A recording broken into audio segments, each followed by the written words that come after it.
विरोधक तुमचे जे आहेत ते टीका करतायत, नौके उमेदवार आहे, त्यांना लोकप्रतिनिधी म्हणून काय कामं करायची हे देखील अजून माहिती नाही. त्यांना विचारण्यापेक्षा तुम्ही जनतेला विचारा मी कोण आहे, तेच याचं उत्तर तुम्हाला व्यवस्थित देऊ शकतात. तुम्ही कुठेही जा, राऊरीमध्ये जा, पाथर्डीमध्ये जा, नगर तालुक्यात कुठेही जा किंवा तालुक्याच्या बाहेर जो आपला मतदारसंघ नाही आहे त्या ठिकाणी जा आणि विचारा की अक्षय कर्डिले कोण आहेत म्हणून.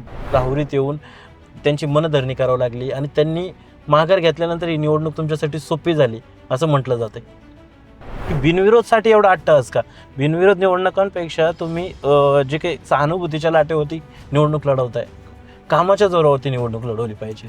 विखे परिवारालाही आमचाच परिवार आहे, ते देखील तेवढ्याच पद्धतीने आणि ताकदीने उलट त्यापेक्षाही जास्त या निवडणुकीमध्ये सहभागी झालेले. तनपुरेंनी जर भाजपात प्रवेश केला तर येणाऱ्या काळातली राजकीय समीकरणं कशी असतील? नमस्कार, मी प्रवीण सुरसे. राहुरी पोटनिवडणुकीची रणधुमाळी सुरू झाली असून आता प्रचार अंतिम टप्प्यात आहेत. महायुतीचे भाजपचे अधिकृत उमेदवार अक्षय कर्डिले आपल्यासोबत आहेत. आपण त्यांच्याशी चर्चा करूयात. दादा, गावोगावी तुम्ही फिरतायत, प्रचार चालू आहे, कशा प्रकारे लोकांचा प्रतिसाद कसा मिळतोय?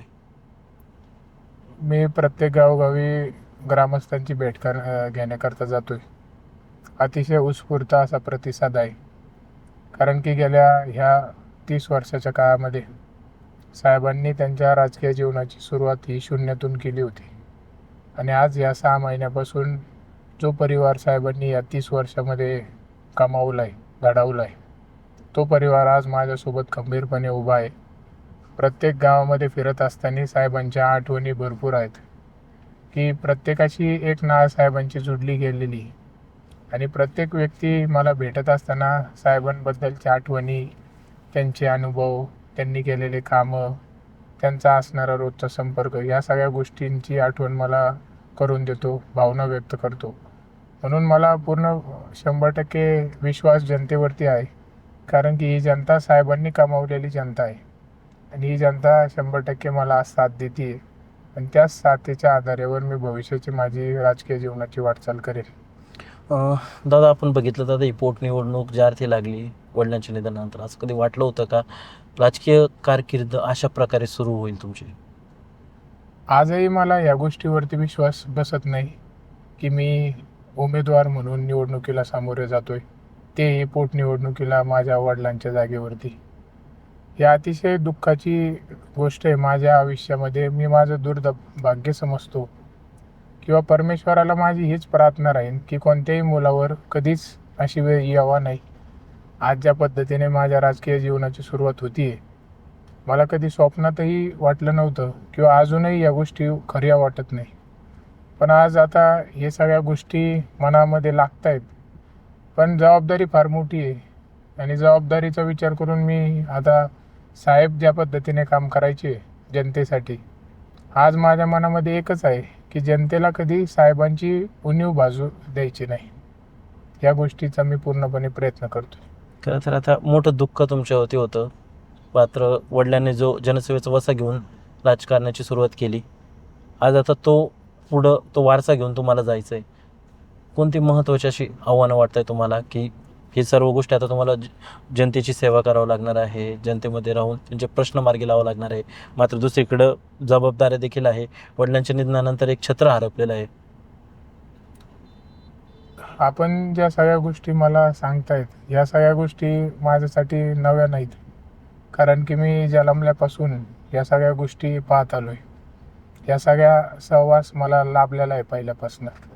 साहेबांनी जनतेची कशा प्रकारे कामं केली ह्या सगळ्या गोष्टी मी लहानपणीपासूनच पाहत आलो आहे, कारण की माझा जन्म होण्याच्या पूर्वीच साहेब आमदार होते आणि जनतेतून ते एक सर्वसामान्य शेतकरी, दूध व्यवसाय करणारा माणूस, ज्याला जनतेने आमदार केलं, म्हणून साहेबांना त्या गोष्टीची जाणीव शेवटच्या श्वासापर्यंत होती आणि साहेब कायम ग्राउंडवर राहून काम करायचे. त्यांना प्रत्येक माणसाची काळजी होती आणि प्रत्येकाने कशा पद्धतीच्या भावना आहेत साहेबांकडून हे सगळ्या गोष्टी त्यांना कल्पना असल्यामुळं त्यांनी त्यांच्या राजकीय प्रवास त्यांचा आपण सगळ्यांनी पाहिलाच आहे. अतिशय सामान्य जनतेमधूनच राहून केलेला आहे आणि या सगळ्या गोष्टी मी पाहत आलो आहे, अनुभवलेल्या आहेत. म्हणून मी आता ज्या पद्धतीने साहेब काम करत होते मी देखील त्याच गोष्टी आता अनुकरण केलंय की मला पण तीच वाट धरून आणि त्याच पद्धतीने साहेब ज्या पद्धतीने जनतेमध्ये होते मी देखील त्याच पद्धतीने राहून जनतेची सेवा करायची. पण आता बघितलं तर विरोधक असं म्हणतायत की नौके उमेदवार आहेत. 2024ची निवडणूक तर तुम्ही पडद्या पाठीमागची सगळी भूमिका वगैरे बजावली, मात्र ज्यावेळेस आता पोटनिवडणुकीच्या माध्यमातून तुम्हाला उमेदवारी जाहीर झाली, विरोधक तुमचे जे आहेत ते टीका करतायत. नौके उमेदवार आहेत, त्यांना लोकप्रतिनिधी म्हणून काय कामं करायची हे देखील अजून माहिती नाही. आज आता मला जर तुम्ही कोणत्याही गावात गेले, तुम्ही कुठेही जा, राऊरीमध्ये जा, पाथर्डीमध्ये जा, नगर तालुक्यात कुठेही जा किंवा तालुक्याच्या बाहेर जो आपला मतदारसंघ नाही आहे त्या ठिकाणी जा आणि विचारा की अक्षय कर्डिले कोण आहेत म्हणून, किंवा मला ओळखत नाही का कोणी. आज तुम्ही मला माझा फोटो घेऊन जा कुठं पण आणि विचारा की हे कोण आहेत, तरी मला जनता ओळखते. आता ती कशामुळे ओळखते, तर मी आजच किंवा कालच कुठंतरी बाहेर होतो मी आणि बाहेरून आज आलो, अशी परिस्थिती झाली. असं काही नाही.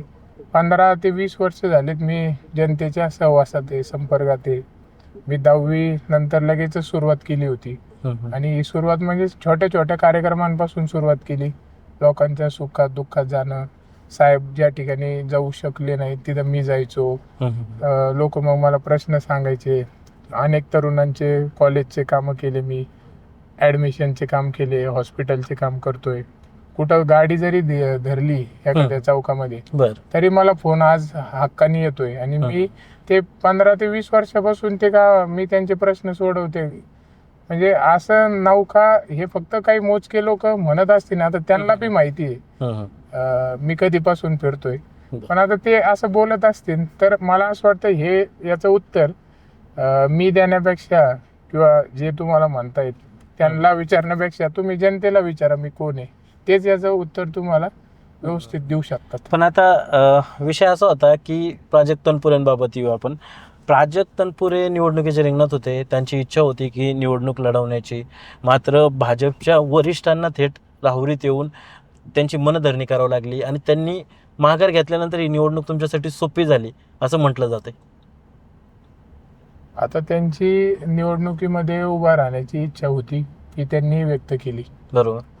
पण भारतीय जनता पार्टीच्या आमच्या सर्व नेते मंडळींनी त्यांना विनंती केली आणि त्या विनंतीचा त्यांनी मान सन्मान ठेवला. आता या परिस्थितीमध्ये आपण निवडणुकीला सामोरे जायचं, आज त्यांना देखील तेवढी भावनिकता आहे, त्यांच्या मनामध्ये देखील तेवढा साहेबांविषयी आदर मान सन्मान आला. कारण की एक ठीक आहे, राजकीय क्षेत्रामध्ये विरोधक असणं म्हणजे काही कुठं शत्रू किंवा दुश्मन नाही.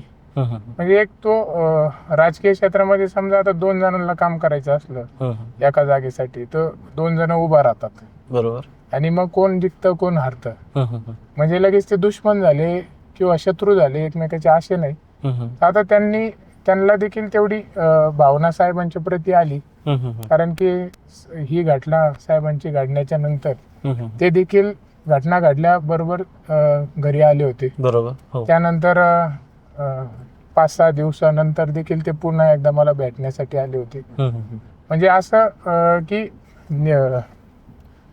वाईट यांनी नाही, पण आज त्यांच्या मनात देखील भावना आली की आता असा प्रसंग घडलाय एका परिवारावरती आमच्यावरती, त्यांच्याकडून कसा हातभार लागेल किंवा आम्हाला सहकार्य होईल ही भूमिका त्यांनी मनामध्ये ठेवून आम्हाला यामध्ये सहकार्य केले.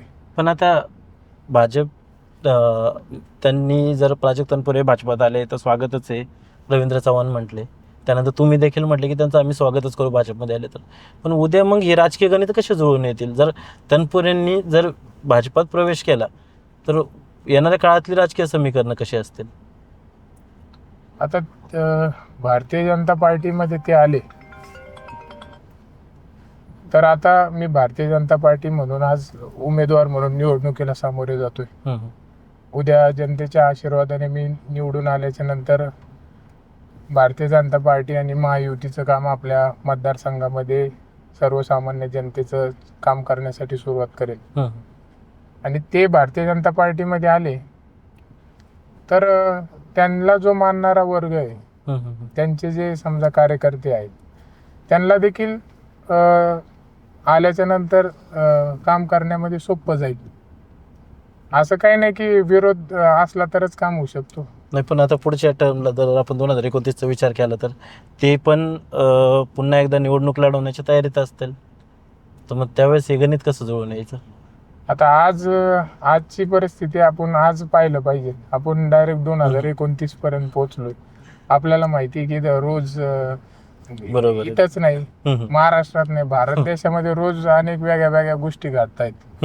आपण म्हणजे त्या आज सांगू शकत नाही की उद्या काय होईल किंवा बरोबर. परवा काय होईल किंवा अजून महिन्यानी वर्षांनी काय होईल, या गोष्टीच्या काही कल्पना ठेवू शकत नाही. आपण फक्त एवढंच धोरण डोक्यामध्ये ठेवलं पाहिजे की आता मी भारतीय जनता पार्टी म्हणून उमेदवार आहे. उद्या मी निवडून आल्याच्या नंतर जनतेची सेवा काम, जनतेच्या सुखदुःखामध्ये जाणार आहे.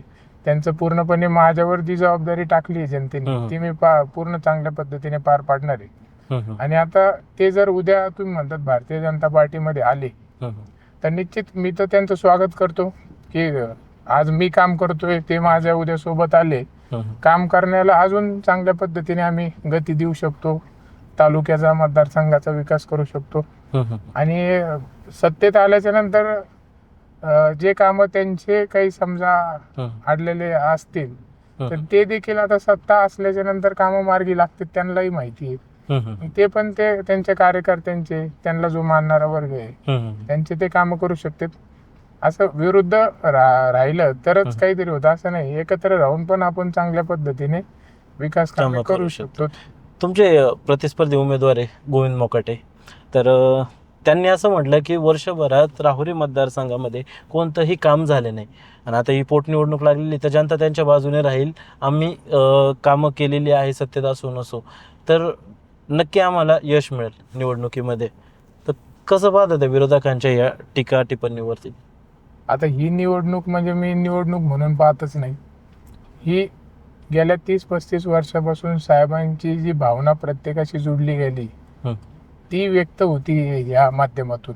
येणाऱ्या 23 तारखेला आपापली भावना साहेबांच्या प्रती प्रत्येक जण या मतदानाच्या रूपात व्यक्त होणार आहे. कोण काय बोलतंय किंवा टीका टिप्पणी करतंय याकडं माझं तुम्ही सांगितल्यामुळे मला या गोष्टी माहिती राहिल्यात, नाही तर माझ्याकडे या गोष्टी मी लक्ष देत नाही. आता मी काहीतरी उत्तर देण्यापेक्षा की आम्ही या मागील एका वर्षामध्ये काय केलं हे तर तुम्ही जनतेमध्ये जाऊन जनतेला विचारलं पाहिजे की यांनी काम केलं नाही केलं, हे आले आपल्यासाठी नाही आले, यांनी काय केलं काय नाही केलं. हे मी उत्तर देण्यापेक्षा जनता तुम्हाला चांगल्या पद्धतीने आमच्याविषयी उत्तर देऊ शकते. आता त्यांचं असं म्हणणं होतं की म्हणजे जे विरोधक आहेत, तुमचे प्रतिस्पर्धी आहेत, त्यांचं असंही म्हणणं होतं की बिनविरोधसाठी एवढा अट्टहास का? बिनविरोध निवडणुकांपेक्षा तुम्ही जे काही सहानुभूतीच्या लाटेवरती निवडणूक लढवताय, कामाच्या जोरावरती निवडणूक लढवली पाहिजे. बिनविरोध व्हावा म्हणजे मी तुम्हाला तेच सांगितलं ना, आता ही एक भावना होती प्रत्येकाची की सगळ्यांना माहिती आहे की साहेबांनी शून्यातून सुरुवात केली होती त्यांच्या या राजकीय जीवनाची. बरोबर. एक एक माणूस साहेबांनी कमावलाय, जोडलाय, प्रत्येकाला सांभाळलाय, ताकद दिली आहे, मतदारसंघामध्ये तालुक्यामध्ये कामं केलेत, म्हणून आज हे मोठा परिवार घडलाय. आता प्रत्येकाची भावना होती की बिनविरोध व्हावा, आम्हाला सर्वांना साहेबांना आम्ही काहीतरी साहेबांसाठी केलंय म्हणून असं दाखवायचंय, म्हणून अशी भावना नेते मंडळीची बी होती. त्यांनी फक्त सगळ्यांना विनंती केली की एवढ्या वेळेस साहेबांसाठी आपण बिनविरोध द्यावा, त्या पलीकडे दुसऱ्या कोणत्या गोष्टी काही केलेल्या नाही. पण आज आता जरी बिनविरोध होत नाहीये निवडणूक, तरी पण आता आपण निवडणुकीला सामोरे जातो. मुख्यमंत्री देवेंद्रजी फडणवीस साहेबांनी आधीही सांगितलं की बिनविरोध करण्याचा प्रयत्न आहे आमचा, पण जर समजा नाही बिनविरोध झाली तर आम्ही ताकदीने लढायला देखील तयार आहे. आणि आता आपण त्याच गोष्टी घेऊन पुढे जातोय आणि 100% मला विश्वास आहे की सगळे मिळून आज जे काही रात्रंदिवस माझ्यासाठी प्रयत्न करतात हे आयुष्यभर मी यांचा ऋणी असेल. आणि निश्चित मला विश्वास आहे की जनता मला साहेबांच्या रूपात निवडून देईन आणि जनतेला देखील साहेबांच्या रूपानेच मी भविष्यामध्ये काम करून दाखवेल. आणि निश्चितपणे सगळे मिळून प्रयत्न करतात, त्याबद्दल मी आभारी आहे सर्वांचा. रिंगणात संग्राम जगताप ते स्वतः आमदार आहेत. तुमच्या भगिनी देखील प्रचारामध्ये तुम्हाला चांगल्या प्रकारे सहकार्य करतायत. म्हणजे पूर्ण एक कुटुंब तुमच्या सोबत आहे प्रचारामध्ये. काय वाटतं एकंदरीत, काय मनामध्ये भावना आहे? हे सर्व कुटुंब तुमच्या मदतीसाठी उतरलंय. आता माझा परिवार आहे तर माझ्यासाठी करणारच आहे. आता गेल्या अनेक वर्षांपासून आमच्या पूर्ण राजकीय जीवन जे आमचं गेले, आम्ही सर्वांनी साहेबांना सगळ्या गोष्टी हँडल करायच्या किंवा राजकारण कशा पद्धतीने करायचं, राजकारण करत असताना आपला समाजसेवेचा वासा कसा जपायचा, बरोबर. या सगळ्या गोष्टी पाहत आलोय.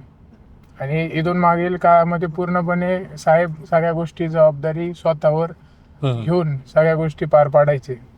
पण आज आपल्याला माहिती की साहेब नाहीत आपल्यामध्ये, आणि पहिल्यांदा साहेब नसताना ही निवडणूक होती.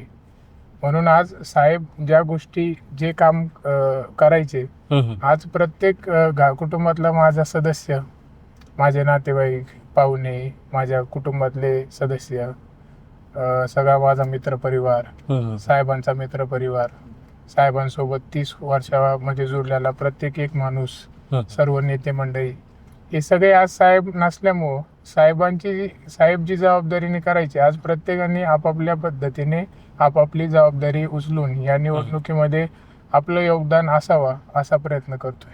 म्हणजे आता नगर जिल्हा म्हटलं की विखे कुटुंब, विखे फॅक्टर खूप महत्त्वाचं मानलं जातं. विधानसभा निवडणुकीमध्ये ते दिसूनही आलं की महायुतीच्या 10 जागा आल्या. मग आता या निवडणुकीत तुम्हाला सुजय विखे असतील किंवा पालकमंत्री राधाकृष्ण विखे कशा प्रकारे मदत होतीये किंवा त्यांनी निवडणुकीची धुरा कशा प्रकारे सांभाळली आहे? आता विखे परिवार म्हणजे माझा स्वतःचाच परिवार आहे. माझ्यासोबत 6 महिन्यापासून ते खंबीरपणे उभा आहेत. नामदार राधाकृष्ण विखे पाटील साहेब हे वडिलो समान मला प्रेम देत आहेत. आणि सुजय दादा तर एक माझा मोठा भाऊ म्हणून माझ्यासाठी रात्रंदिवस ते पाहत आहेत. या निवडणुकीची पूर्णपणे जबाबदारी त्यांनी घेतलेली आहे. कारण की त्यांचा आणि साहेबांचे कसे संबंध होते हे तुम्ही सगळ्यांनी गेल्या अनेक वर्षांमध्ये पाहत आलात. बरोबर. की किती मैत्री होती, किती प्रेमाचे संबंध होते. शेवटच्या दिवशी देखील साहेबांचा दिवस हा त्यांच्यासोबतच होता की त्यांच्याच घरी साहेब गेलेले होते. बरोबर. जेवण गेलेले होते. बरोबर. सप्त्याचा कार्यक्रम होता. हो. म्हणजे एवढं असं प्रेमाचा आणि एक भावनिक संबंध त्या परिवाराचे आणि आमचे तयार झालेले आहेत. म्हणून आता हे आयुष्यभर आमचे संबंध साहेबांनी जोडलेले आहेत. हे संबंध एक कुटुंब म्हणूनच आम्ही एकमेकाकडे सदस्य म्हणूनच पाहतो. जसं आता तुम्ही म्हणले की माझ्या बहिणी, माझे दाजी, माझा परिवार, नातेगोते सगळे ह्या निवडणुकीमध्ये सक्रिय आहेत. तेवढेच आज आम्ही विखे परिवारालाही आमचाच परिवार आहे. ते देखील तेवढ्याच पद्धतीने आणि ताकदीने, उलट त्यापेक्षाही जास्त या निवडणुकीमध्ये सहभागी झालेले आहेत. दादा, आता तुम्ही प्रचारात फिरतायत, जे साहेबांसोबतचे कार्यकर्ते होते, जे त्यांचा एक जनसंपर्क होता पहिल्या पूर्वीपासून, म्हणजे सत्तेत असो नसो त्यांनी लोकांशी नाळ मात्र जोडलेलीच ठेवली, कुठलाही संपर्क कधी त्यांनी तोडला नाही. आता तुम्ही प्रचारात फिरतायत तर जुने कार्यकर्ते देखील भेटत असतील, साहेबांची काही आठवणी वगैरे काही सांगतायत का? भरपूर आठवणी आहेत साहेबांच्या. आता मी एखाद्या गावामध्ये एखाद्या व्यक्तीसंग बोलायला लागलो तर तो व्यक्ती त्याच्या इतक्या भावना व्यक्त करतो, साहेबांच्या प्रती इतक्या आठवणी तयार झालेल्या आहेत. फोटो साहेबांसोबत काढलेले, बरोबर, 95 मध्ये, 99 मध्ये, 2000 सालामध्ये, 2010 मध्ये, त्यानंतर म्हणजे ह्या पूर्ण 30 वर्षाच्या प्रवासामध्ये, म्हणजे आमदार झाल्यापासूनच नाही तर त्याच्या अगोदर साहेब सरपंच होते बुरानगर गावाचे. बरोबर. त्याच्या आधीपासून म्हणजे साहेबांचा प्रत्येक माणूस मला आठवणी दाखवतोय. लग्नाचा अल्बम उघडून दाखवतील आमच्या लग्नाला आलेले त्यावेळेचे फोटो. त्यावेळी एवढं टेक्नॉलॉजी थोडी कमी होती, त्यावेळेसचे ते व्हिडिओ, म्हणजे अनेक गोष्टी. आता मी गावगाव फिरत असताना प्रत्येक जण मला साहेबांविषयी बारीक गोष्टींपासून तर मोठ्या गोष्टींपर्यंत सगळे आपले अनुभव, माहित्या, परत कुठंही आम्ही जर आता समजा प्रचार फेरी घेतली आणि कुठंतरी आम्ही जर सभा घेण्याची ठरवली एखाद्या सभा मंडपामध्ये, तर तो लगेच व्यक्ती उठून म्हणतो की हा सभा मंडप आपण जो ज्याच्यात बसलोय तो साहेबांनीच आम्हाला दिलेला आहे. परत एखाद्या वाड्या वस्तीवरती गेलो तर ते लोक म्हणते तुम्ही आज आमच्यापर्यंत इथवर आले पण हा रस्ता पण साहेबांनीच करून दिलेला आहे. म्हणजे अशा असंख्य आठवणी आहेत साहेबांच्या प्रत्येकाशी जोडल्या गेलेल्या. त्यामुळं आज आता तुम्ही फिरत असताना तुम्हाला सगळ्या गोष्टी बरोबर आहे. बघायला जुने मिळत आहेत. जुने कार्यकर्ते. जुने नवीन हम्म, म्हणजे आता ह्या निवडणुकीमध्ये मी असं पाहिलं की बऱ्याच वेळेस असं होतं की ज्येष्ठ हम्म, तरुण वयोसमान नसल्यामुळं हम्म, थोडं मागं पुढं होतं. पण आता ह्या निवडणुकीमध्ये तुम्ही अनुभवताय, आता आपली हम्म. प्रचार फेरी चालू आहे, हम्म. सगळ्या वयाचे लोक याच्यामध्ये आहेत. बरोबर. साहेबांसोबत म्हणजे साहेब लहान असतानापासून हम्म. जो माणूस साहेबांसोबत जोडला गेलेला आहे, हम्म. साहेबांचा मित्र सहकारी, साहेब ज्यांच्या इथं दूध घालायचे, हम्म. त्यानंतर साहेब ज्या तालमीमध्ये कुस्त्या करायचे त्यांच्या सोबत असताना पैलवान, हम्म. त्यानंतर त्यांनी सरपंच झाल्यापासून त्यांच्या सोबत असणारी, आमदार झाल्यापासून मंत्री असताना त्यांच्या संग जोडलेली, जिल्हा बँकेमध्ये काम करणारी, बाजार समितीमध्ये वरचे सर्व नेते मंडळी महाराष्ट्राचे, म्हणजे हे सगळे लोक आपण पाहतोय की प्रत्येक जण या निवडणुकीमध्ये आज आपल्या सोबत उतरलेला आहे. एक राजकीय तालमीमध्ये वडिलांकडून कोणते डावपेच म्हणजे शिकायला मिळाले? तुम्ही नेहमी वडिलांसोबत प्रचारात देखील असायचे. 2024ची निवडणूक तर तुम्ही पूर्णपणे तुमच्या खांद्यावर घेतली होती. कोणते असे राजकीय डावपेच वडिलांकडून आवर्जून शिकण्यासारखे होते की ज्याचा उपयोग तुम्हाला आता ह्या निवडणुकीत पाहायला मिळतोय? साहेबांचं राजकीय डावपेच असं काही नव्हतं. साहेबांनी पूर्ण त्यांचं आयुष्यच सर्वसामान्य जनतेसाठी दिलेलं होतं.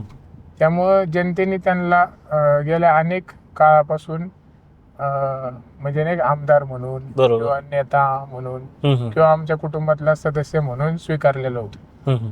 म्हणून राजकीय डावपेच म्हणण्यापेक्षा साहेबांचं शब्द मला त्यांचे तुम्हाला सांगायचे, त्यांचं कायम हेच बोलणं राहायचं की आता मी एक गरीब माणूस होतो, मी एक शेतकरी कुटुंबामधून आलो, दूध व्यवसाय करणारा होतो, पण या जनतेने मला डोक्यावर उचलून घेतलं, या जनतेने मला एवढं प्रेम दिलं, मला एवढा वेळा आमदार केलं, मंत्रिपदाची संधी मिळाली, चेअरमन झालो, अनेक संस्था आपल्या ताब्यामध्ये आल्या, म्हणजे अनेक म्हणजे त्यांना प्रत्येक गोष्टीची जाणीव होती. बरोबर.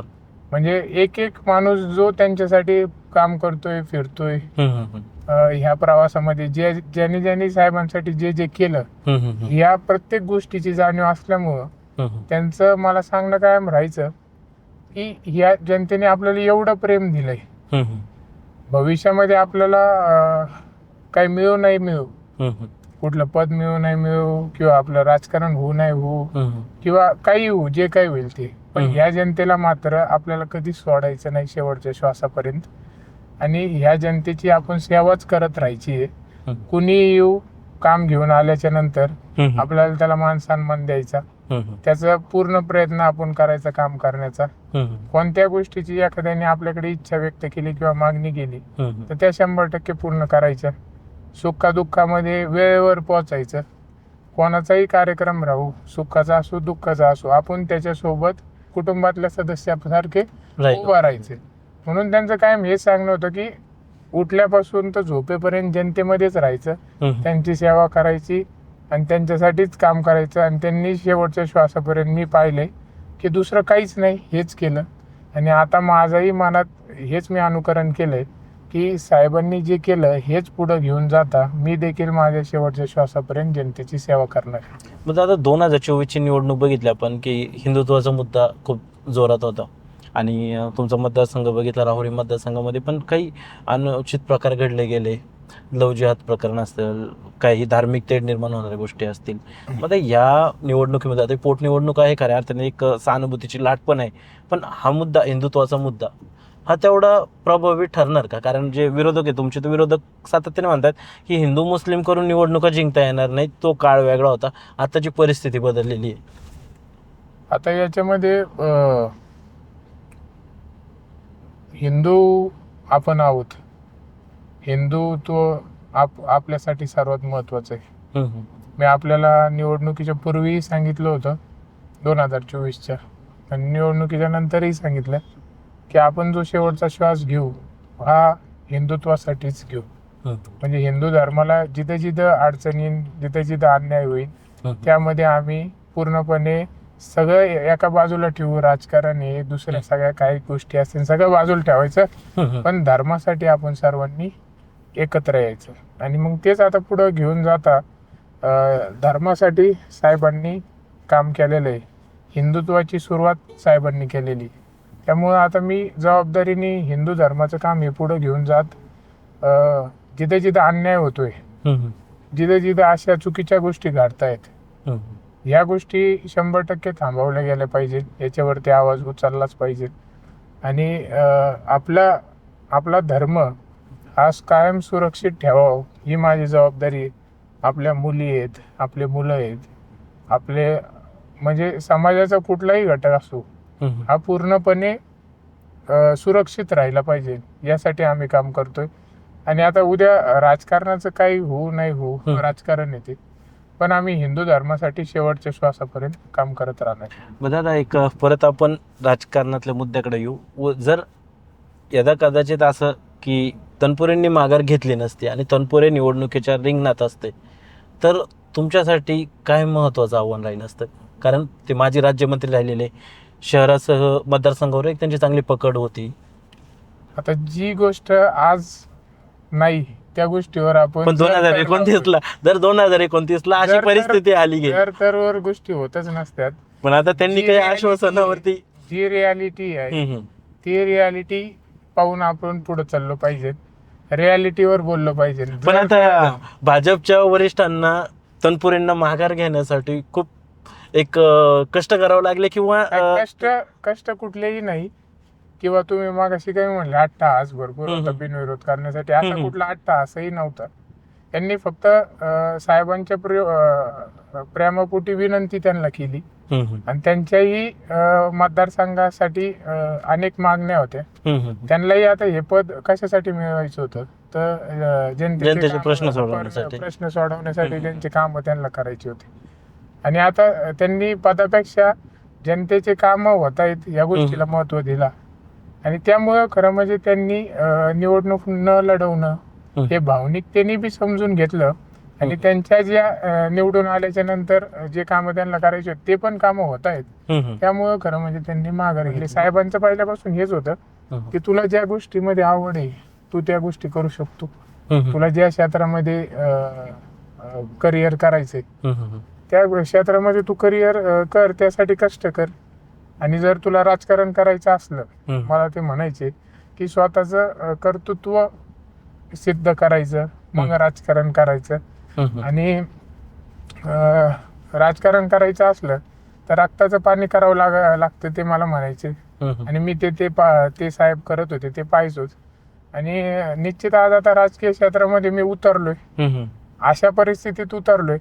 म्हणून येणाऱ्या काळामध्ये आता ज्या लोकांना मी भेटलेलो आहे, मी अनेक लोकांची कामं केली, समस्या सोडवलेल्या आहेत. या राजकीय प्रवासामध्ये मी 15-20 वर्षापासून आहे. 2000 मला वाटतं 2010-11 पासून मी सुरुवात केली होती. भरपूर अनुभव आहे, माहिती मला आहे. आज प्रत्यक्ष निवडणुकात नाही म्हणून कदाचित असं होतंय आता की नौखा नवीन हे शब्द कमून आहेत. कारण की पहिल्यांदा निवडणुकीला मी उभा आहे. बरोबर. तसं मी नवीन काहीच नाही. सगळ्यांना माझा चेहरा माहिती आहे, सगळ्यांना माझा स्वभाव माहिती आहे, सगळ्यांना माझा मोबाईल नंबर माहिती आहे, सगळ्यांच्या अल्बम मध्ये माझा फोटो असेल. म्हणजे सगळीकडे जनसंपर्क आहे. मात्र फक्त निवडणूक पहिल्यांदा मी करतोय, त्यामुळे सगळ्यांना वाटतंय नौका आहे. आता मी अनेक कामं केलेत, लोकांचे शेतकऱ्यांचे भरपूर कामं केलेत, कॉलेजच्या मुलांचे ऍडमिशनचे कामं केलेत, शाळेच्या मुलांचे ऍडमिशनचे कामं केलेत. अधिकारी वर्गाला पण मी कुठेही काही शेतकऱ्यांचे प्रॉब्लेम असले, डीपी असो, विजेचा प्रॉब्लेम असो, MSCBचा काही उद्भव काही जरी असलं तर अनेक असे, आता मला सांगता येणार नाही मी किती अनेक राजकीय प्रवासामध्ये. आता साहेबांना समजा काही लोक फोन साहेबांना करता येत नव्हतं, समजा तरुण मुलांना काहींना म्हणजे एक आदर होता त्यांच्यावर आणि साहेबांना भीती वाटते की त्यांना संपर्क कसा करावा, वयामुळे एक आदर, बरोबर, प्रेमाची भीती होती. त्यामुळे ते मला फोन करायचे आणि मी त्यांचे प्रश्न सोडवायचो. म्हणून नवीन काही नाही, मला सगळा मतदारसंघही माहिती आहे. मतदारसंघातले प्रश्नही माहिती आहेत, गावोगावी प्रश्न माहिती आहेत, गावोगावी आमचे साहेबांवर प्रेम करणारा प्रत्येक माणूस मी ओळखतो नावाने. सगळ्यांचे मोबाईल नंबर माझ्याकडे आहेत आणि सगळे मला ओळखतात. म्हणून हे फक्त एक इश्यू झालाय की नाही का, नौका नौका मला वाटतं नौका कोण असतो जो माहितीच म्हणजे नाहीये का काहीच माहित नाही की हा. आपण कुठं कुठं चाललोय, फिरतोय. कुठं फिरतोय. बरं, मतदारसंघ कसा आहे, हा. मतदारसंघातले लोक. मग दादा आणखी एक असा विषय आहे की समजा लोक जनतेने मतदार राजाने तुम्हाला कौल दिला आणि उद्या निवडून तुम्ही आलात, तर लोकप्रतिनिधी म्हणून तुम्ही अधिवेशनात असेल किंवा तुमच्या मतदारसंघातले कोणते महत्त्वाचे प्रश्न घेऊन पहिल्यांदा आवाज उठवणार किंवा ते प्रश्न मार्गी लागले पाहिजे, जे वडिलांचं अधुरं स्वप्न होतं ते तुम्ही पूर्ण करण्यासाठी तुमचा प्रयत्न राहील? अनेक भरपूर कामं आहेत. साहेबांचं स्वप्न मी आपल्याला सांगितलं की प्रत्येक भागामध्ये वेगळं होतं. आता प्रत्येक भागाची अपेक्षा वेगळी.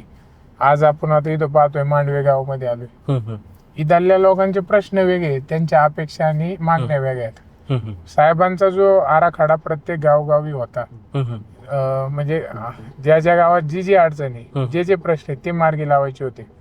विधान भवनामध्ये गेल्याच्या नंतर प्रथमतः मी सगळे आपला जो शेतकरी वर्ग आहे, सगळ्यात मोठी समस्या म्हणजे प्रत्येक गावात लाईट आली पाहिजे, प्रत्येक गावाला पाणी मिळालं पाहिजे. ह्या दोन्ही गोष्टींपासून कोणी वंचित न राहणं हे माझं काम आहे. त्यानंतर गावोगावी ज्या ज्या मागण्या आहेत, सभा मंडप आहे, रस्ते आहेत, पेविंग ब्लॉक आहे, अनेक वेगळ्या वेगळ्या प्रकारच्या मागण्या मला त्या येणाऱ्या काळात सरकारच्या माध्यमातून पूर्ण करायच्या. एकच शेवटचा प्रश्न, 23 तारखेला मतदान पार पडणार आहे. एक नागरिकांना, मतदार राजांना काय आव्हान करणार? सर्वांना माझी विनंती आहे की येत्या 23 एप्रिलला आपलं पोटनिवडणुकीचं मतदान होतंय. साहेबांवरती आपण जे प्रेम केलेलं आहे त्याचा मी आयुष्यभर ऋणी असेल, कारण की तुम्ही या 6 महिने मला मोठी ताकद एक परिवारातल्या सदस्याप्रमाणे दिलेली. आपण सर्वांनी जो विश्वास आता माझ्यावर टाकला आहे तो 100% आपल्याला मी एक गोष्टीची खात्री देतो की येणाऱ्या काळामध्ये 2029 पर्यंत नव्हे तर आयुष्यभर मी जे प्रेम असून मला देत आहेत मतदानाच्या रूपात त्याचा ऋणी असेल आणि आयुष्यात शेवटच्या श्वासापर्यंत साहेबांप्रमाणेच तुमच्यासाठी काम करत राहीन. तर 23 तारखेला मात्र आपण न चुकता, न निवडणूक हलक्यात घेता मोठ्या संख्येने येऊन जास्तीत जास्त मतदान घडावा ही अशी सगळ्या मतदारांना माझी नम्र विनंती. तर हे होते अक्षय कर्डिले, विजयाचा पूर्णपणे कॉन्फिडन्स व्यक्त करत 4 मेला गुलाल आपलाच असणार आहे असं ठाम मत त्यांनी व्यक्त केलं आहे.